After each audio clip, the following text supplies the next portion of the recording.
안녕하세요. 남편과 이혼한 30대 평범한 여성입니다. 하지만 제가 남편과 이혼하게 된 이유는 결코 평범하지 않네요.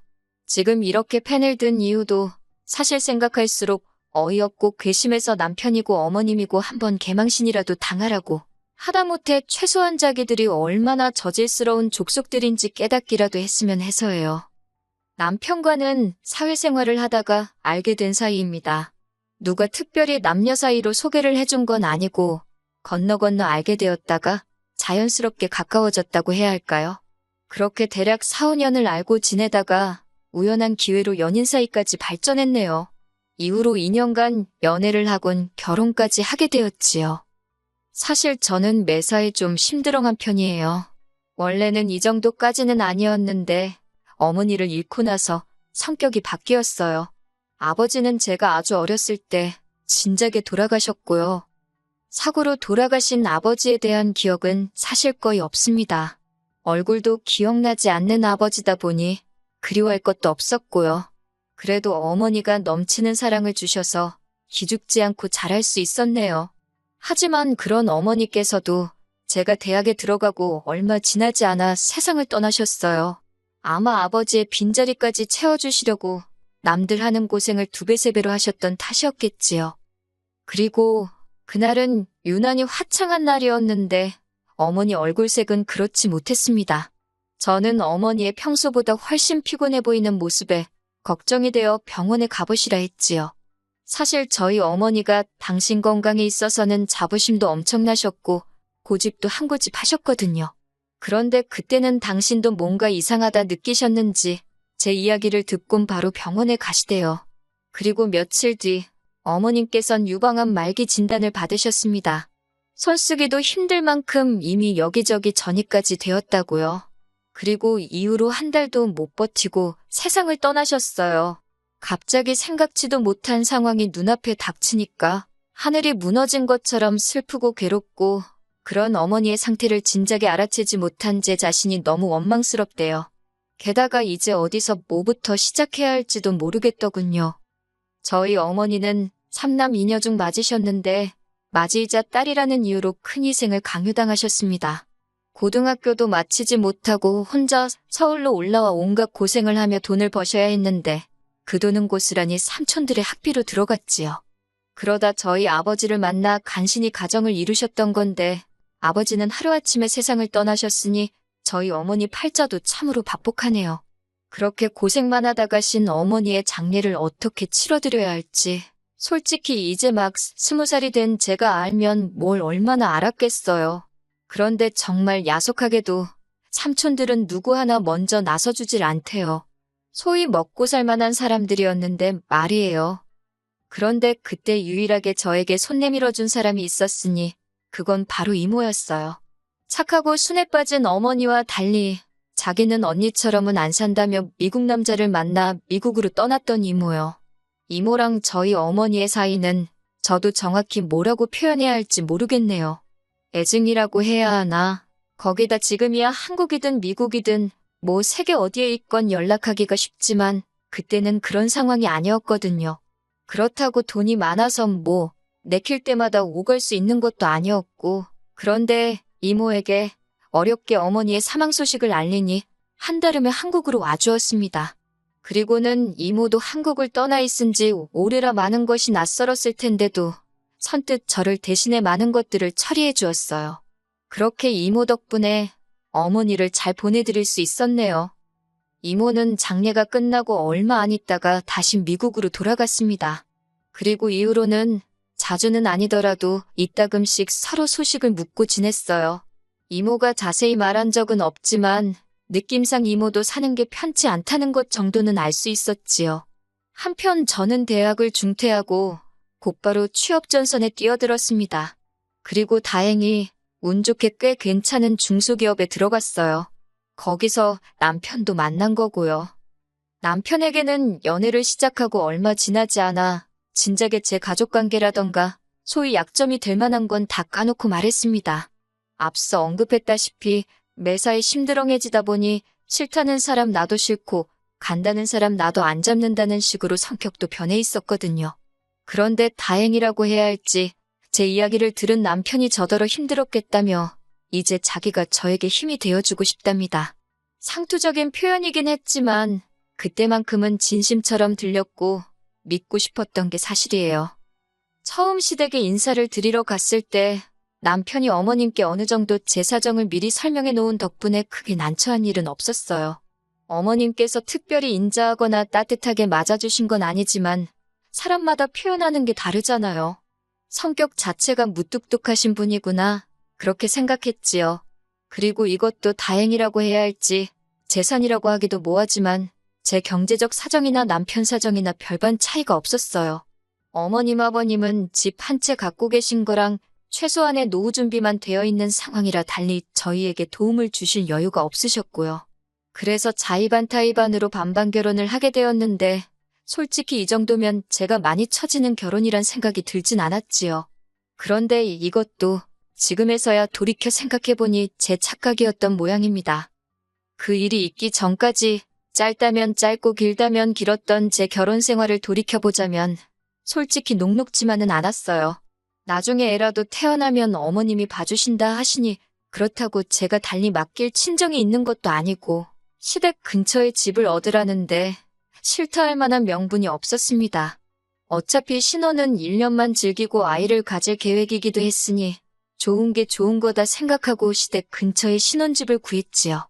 그런데 이후로 어머님께선 걸핏하면 아버님과 다투셨다던가 당신 집은 물건이 많아서 답답하다는 핑계를 대시며 저희 집을 찾아오셨어요.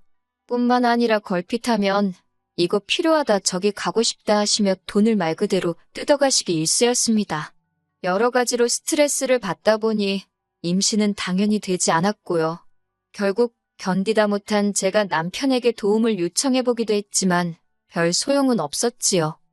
한편 결혼식을 마지막으로 이모와는 한동안 만나지 못한 채 계속해서 연락만 주고받고 있었어요. 다만 이모가 신경 쓸까 걱정되기도 하고 잘 지내는 모습만 보여주고 싶어서 시댁 근처에 살면서 받는 스트레스라던가 남편의 무신경함 같은 이야기는 꺼내지 않았네요. 그러다 지난해 봄 이모의 건강이 매우 나빠졌다는 사실을 알게 되었습니다. 처음으로 이모 입에서 한국에서 좀 쉬고 싶다는 이야기가 나왔거든요. 돌아가신 친정어머니처럼 이모도 당신 건강에 관해서는 당당하시고 고집센 분이셨기에 이모의 쉬고 싶다는 말이 예사롭게 들리지 않대요. 그리고 불길한 예감은 빗나가지 않았습니다. 한국으로 들어온 이모의 건강 상태는 말도 못하게 악화되어 있었어요. 의사 말이 먹는 것도 꽤나 부실했던 것 같다며 간신히 영양실조만 면한 상태라나요. 저는 그런 이모를 저희 집으로 모셨습니다. 저를 좋게 봐준 상사 덕분에 대부분의 업무도 집에서 처리할 수 있게 되었고요. 그리고 어떻게 들릴지 모르겠지만 이 모든 결정을 내리는 데 있어서 남편과는 상의하지 않았습니다. 어차피 남편에게 이야기하면 어머님 귀에 들어갈 게 뻔했고 그렇다면 보나마나 좋은 소리는 못 들을 테니 일단 저질러 보자는 생각이었지요. 그리고 아니나 다를까 이모가 저희 집에 오기가 무섭게 어머님으로부터 불호령이 떨어졌어요. 어머님께선 저더러 이게 네 집이냐고 왜 네 마음대로 하느냐고 당신 아들이 헛수아비로 보이냐면서 당장 이모를 내보내라대요. 그 말을 듣는데 순간 울분이 치솟아서 그럼 뭐 저는 어머님 눈에 허수아비라서 그렇게 시도 때도 없이 드나드신 건가요? 열받은 저도 지지 않고 반반 결혼했으니 저한테도 절반의 권한이 있다. 어머님은 언제 저한테 물어보시고 저희 집 드나드셨냐고 따졌습니다. 그때 처음으로 어머님께 할 말은 했던 것 같아요. 아픈 이모긴 했어도 내 가족이 와 있다 생각하니 솔직히 기가 좀 사른 것도 있었지요. 어머님도 처음 보는 제 모습에 당황하셨는지 화가 한풀 꺾인 눈치였네요. 그렇다고 뭐 구박을 그만두신 건 아닙니다. 이후로도 피동피동 살이 오른 제 남편을 앞에 보면서 제가 이모한테 신경 쓰느라 남편한테 소홀해서 얼굴이 반쪽이 됐다는 소리를 아무렇지 않게 하시는 분이셨거든요. 한편 그렇게 이모와 함께 산 지 석 달이 좀 지났을 때였어요. 이모가 저한테 할 말이 있다는데 정말 얼굴이 하얗게 질려서는 말도 못하게 상태가 안 좋더라고요.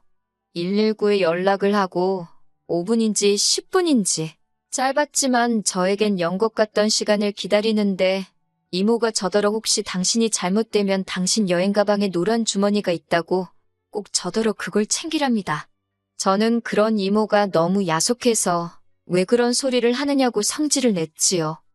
이모는 바로 중환자실로 옮겨졌고 의사 말로는 전반적으로 다 안 좋아서 어디부터 손을 써야 할지도 모르겠답니다. 마음의 준비를 하라는 의사의 말에 심장이 터질 것 같더라고요. 그래도 이제는 더 이상 20살에 아무것도 모르던 울보가 아니었으니 굳게 마음을 먹고 어떻게 이모를 잘 보내드릴 수 있을지 하나씩 준비를 시작했습니다. 그렇게 이모가 중환자실에 들어가 있은 지 일주일쯤 되던 날이었어요. 이때 저는 거의 집에는 들리지 않고 병원에서 숙식을 해결하는 정도였는데 이게 당연히 저희 어머님 눈에는 곱게 보일 리가 없었겠지요. 하지만 저도 할 말은 있습니다.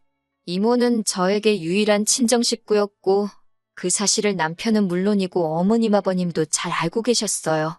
그런데 셋 중 그 누구도 이모님 건강이 어떤지 상태는 호전되고 있는지 묻는 사람이 없었거든요. 그러니 저라고 그 와중에 집안일이며 살림이 뭐 신경 쓰이기나 했겠어요? 어머님 기분도 제 알 바가 아니었고요. 정말이지 그때 저 결혼 생활에 엄청난 회의감을 느끼고 있었네요. 그런 와중에 찾아오신 어머님은 서운하게 듣지 말라며 저한테 따끔하게 할 말이 있답니다. 그래놓고 하신다는 소리가 이모 장례는 어떻게 할 거냐고 그래요. 그래서 저는 뭐 숨기고 말고 할 것도 없이 솔직히 말했습니다. 남들보다 더 좋게는 못 해드리더라도 남들 하는 만큼은 해서 보내드릴 생각이라고요. 그랬더니 어머님이 그게 돈이 얼마가 드는 줄 알고 하는 소리냐입니다. 순간 제 귀를 의심했어요. 이 와중에 돈이라니 무슨 말씀이 하고 싶은 건가 싶어서요. 그리고 어머님은 계속해서 말을 이어가셨습니다. 저희 이모 장례식 치러주면 뭐 올 사람이나 있냐입니다. 와서 부의금 낼 사람이 몇이나 되냐고요. 장례는 원래 들어오는 부의금으로 치르는 건데 올 사람도 없는데 어쩌려고 그러냐면서 그러면서 하는 말이 그냥 화장이나 하고 간단하게 정리하랍니다. 사람이라면 저런 소리를 저렇게 거리낌 없이 할 수가 있나? 그 생각에 소름이 끼치더군요. 결국 제가 어머님더러 그딴 소리나 하실 거면 기분 나쁘니까 병원에 오지 마시라 했습니다. 부의금이고 나발이고 전 신경 안 쓴다고 제 돈으로 하면 된다고요. 그랬더니 어머님께서 부부 사이에 네 돈 내 돈이 어딨냐며 저더러 웃긴답니다. 제가 벌었어도 공동재산이니까 그렇게 마음대로 쓰면 안 된다나요. 참다 못한 제가 그럼 어머님이 그간 뜯어가신 돈이나 돌려달라고 그리고 어머님은 엄밀히 제3자시지 않냐고 그러니 그 공동재산을 이렇게 쓰던 저렇게 쓰던 신경 끄시라 했습니다. 그리고 결국 며칠 뒤 이모는 세상을 떠났어요. 어머님 아버님은 제 행동과 언행이 괘씸했다는 이유로 장례식에 오지 않으셨지요. 남편 또한 자기가 저희 이모 장례식에 참석하면 어머님과 제 사이가 더 나빠질 거라는 말도 안 되는 핑계를 대며 얼굴만 비추고 갔고요. 이모가 이 꼴을 보면 무슨 생각을 할까? 착잡하기도 하고 분하기도 하고 여러 가지로 복잡한 심정이었네요. 그렇게 이모를 보내주고 저는 남편과 정말 크게 다퉜습니다. 남편이 먼저 저더러 장례식 비용으로 얼마나 썼냐길래 네 돈 달라고 안 하니까 묻지 말라 했거든요. 그런데 남편은 저더러 말을 그따위로 하냐며 시비를 걸었고 저는 저대로 어머님이 돈 가지고 한 소리가 있었으니 남편 질문 자체가 잘못된 거라고 응수했어요. 그러다 제가 1,000만 원 넘게 들었다 하니 남편이 저더러 미쳤답니다. 절 낳아주고 키워준 사람도 아닌데 돈이 썩어나냐고요. 그래서 내가 제일 힘든 순간에 옆에 있어준 사람이라고 그러니 난 하나도 아깝지 않다 했지요. 하지만 남편은 계속해서 그놈의 머리통만 이리저리 저어대며 한다는 소리가 그러면 자기도 자기 어머님 1,000만 원 드리겠답니다. 그래야 공평한 것 같다고요. 그때 그나마 정말 실오라기처럼 남아있던 정내미가 뚝 끊어지는 게 느껴졌어요. 경제학과 나왔다더니 뭘 처배운 건가? 별 생각이 다 들었지요. 그리고 순간 제 입에서 이혼하잔 소리가 튀어나갔습니다. 그런데 막상 뵙고 나니 아차 싶기보단 그래 진짜 이혼해야겠다. 오히려 확신이 들대요. 남편도 저더러 진심이냐 한번 묻더니 그러잡니다. 그래놓고 한다는 소리가 이모한테 이러면 다음에는 또 누가 어디서 튀어나올지 아냐면서 자기도 이번 일로 저한테 실망을 많이 했대요. 결혼을 했으면 이제 저는 이 집 사람인데 고작 이모 때문에 어떻게 시어머니인 자기 어머니한테 막말을 할 수가 있냐면서.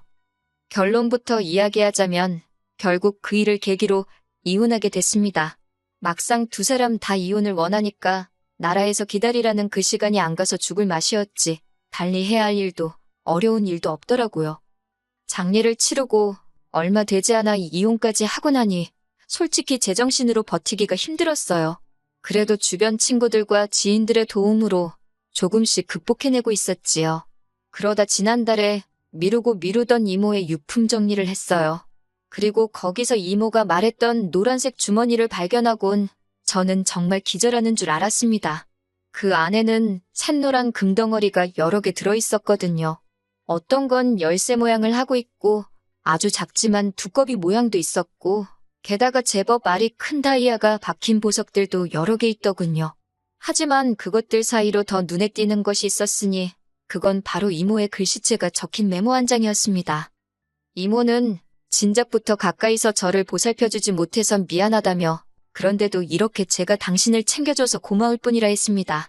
그리고 덧붙이기를 얼마 되지 않겠지만 이모가 알뜰살뜰 모은 재산이라고 언젠가 저에게 도움이 되면 좋겠다는 사실 더 구구절절한데 그러면 제 사연을 못 끝낼 것 같네요. 에휴. 아무튼 금은방에 가서 물어보니 금은방 주인분도 꽤나 놀란 표정으로 금만 내도 몇 천만 원치는 될 거랍니다. 이모가 남긴 것들은 팔지 않을 거예요.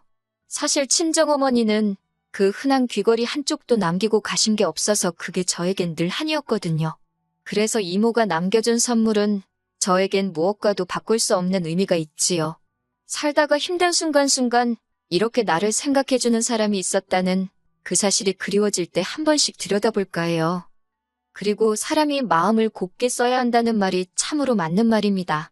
아버님이 얼마 전 중풍으로 쓰러지셨다대요. 중풍 때문에 돌아가시고 그러진 않겠지만 전 왠지 어머님의 업보로 아버님이 벌을 받는 것 같단 생각이 들어서 하긴 부의금 들어올 곳이 많으실 테니 걱정은 없으시겠네요.